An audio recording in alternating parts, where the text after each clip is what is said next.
Hey everybody, it's Chef Evelyn here, and I want to come to you today and make one of my favorite dishes that I love to make for my family. So this is kind of a mix between shrimp and grits and salty watermelon. So let's get started. Okay, so first we're going to start. We have some watermelon here that I've already diced up, and you just want to get a seedless watermelon. Make sure it's in season so it's nice and sweet.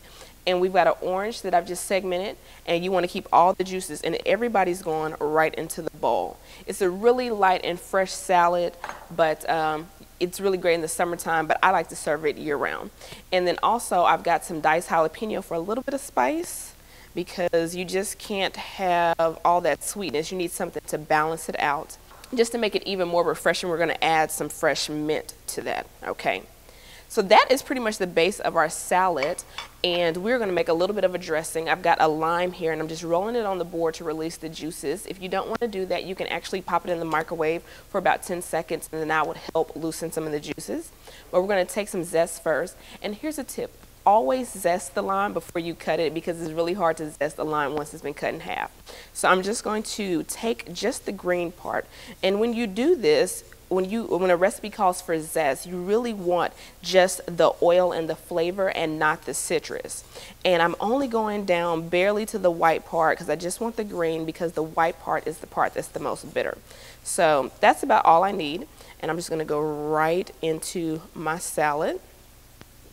And now I can cut my lime in half, and I'm just going to juice some of that lime right into our salad. If you ever use a citrus press, the citrus actually goes upside down right into the salad, just like that. You want to add a little bit of olive oil. I like to have my olive oil in a squeeze bottle. Some salt. Don't be alarmed by the amount of salt. This is all the flavoring it's going to get, okay? A little bit of black pepper. And for a little bit more heat, I'm going to add a couple of dashes of Tabasco sauce, right, to make it nice and southern. So we're going to mix this around, and look how colorful that is. I mean, doesn't that just scream like summertime, springtime? And this is going to be really good. It's going to be sweet and spicy and tangy. So I'm just going to go in and get a little bit, and make sure you get a little bit of everything, and we're going to taste for the seasoning. It's perfect. It's sweet, it's crunchy, it's refreshing, it's spicy. You got the mint, you got a little hint of the Tabasco. It's delicious. So now I've just got some 1620 shrimp here, and I've got about 10, but depending on how many people you're feeding, you can go up to 20. And I'm just going to season it with a little bit of olive oil, not a lot.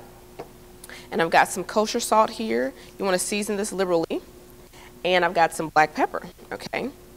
And I'm just going to toss that around, and I've got a really, really hot pan. And we just want to cook these extremely quickly. So I'm going to even put a little bit of oil in my pan just to make sure everything doesn't stick. I'm going to swirl that around, just like that. If your pan is smoking, you're a little bit too hot. And you don't want to just drop your shrimp in there. You want to lay it in there, and you definitely want that sizzle, okay? These shrimp have already been peeled and deveined, which is great. You can just have your butcher do that for you to save a little bit of time in the kitchen. Or, you know, it's a great way to teach your children a new skill if you've got some homemade helpers, as I like to call them. So we're just going to let that cook. They're going to take maybe less than a minute on each side. And while that's cooking, we are going to prepare our salad. Okay, so now it's time to dress our salad. It's really simple. We're going to make a lime vinaigrette, even if you want to call it that. We're going to take that other half of our lime, and we're going to squeeze it right over this arugula spinach mixture, just to give it a little bit more acidity. And I love arugula because it's nice and peppery, okay? So a little bit of salt. This is the step that a lot of people miss. They don't season their lettuce. Why won't you season your lettuce? You gotta have flavor on every level, right? And now just a little bit of olive oil, okay? Just a nice light coating. And we're just gonna toss that in our bowl. And you don't want it dripping wet with dressing. You just kind of want it lightly covered, just a nice, until it shines a little bit. So that's perfect. Okay, so to build the salad, we're just going to take our arugula, just a little bit, and we're just going to put it right on the plate. Look at how beautiful that is. If you lose a piece, that's okay. It's just a little renegade. And that's going to be your bed, right? You want to come in with your beautiful, I like to call it a watermelon relish. And we're just going to scoop some of that, and make sure you get some orange and some mint in every piece. And we're just going to go right on top. just like that. And this is more like a salad portion, but you could do this even smaller and make it like mini appetizers, okay? We're coming in just like that. If you want, you can sprinkle a little bit of the juice over it just to have some extra watermelon flavor. And so we've got that on there. And now we're just gonna take that and we're gonna take our tongs and we're gonna grab a couple of pieces of shrimp and just put them right on there. I like to leave the tails on because, oops, if it drops, that's okay. And that lets people know you're cooking for real, all right? And we're just gonna put the shrimp on there, leave the tails on. That gives people something to hold on to.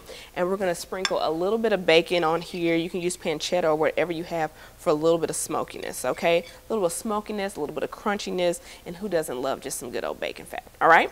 So I hope you try this recipe at home. I hope you enjoy it, and let me know how it turns out. I'll see you next time.